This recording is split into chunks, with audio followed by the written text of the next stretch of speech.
करे कर रे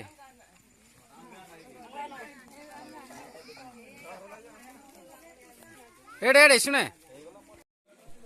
बड़ बड़ महान महान आत्मा माने आम आज स्वाधीनता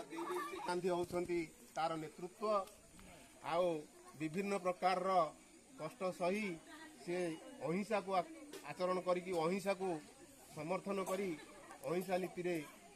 बहुत दिन पर्यंत इंग्रेज मान सहित संग्राम करी नेतृत्व रे समस्त स्वाधीनता संग्रामी माने सहयोग करी आज आम देश को विदेशी मान हाथ स्वाधीनता फेरे देइछन्ति एवं आमे आज समस्ते जड़े जड़े स्वाधीन नागरिकर स्वाधीन भारतर नागरिक भावे बंचुचे बा आम निज अधिकार को आमे निजे जाहिर करि पारुचे एथिपाई आज मने पड़ुची डॉक्टर आंबेडकर कथा से दिन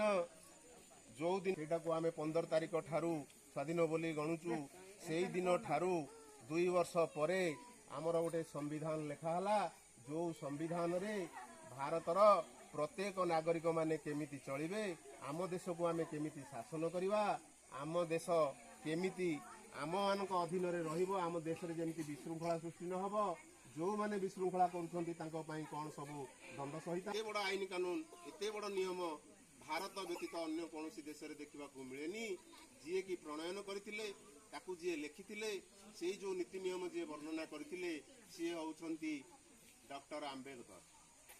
जड़े जड़े श्रृंखलित नागरिक भाव में आम देश में चली पारे एवं समस्ते समस्त अधिकार को समान भाव में ग्रहण कर आज मोर वक्तव्य एति रखुची मुझे कही आज जातीय पताका तले मोर वक्तव्य समाप्त करी विदाय।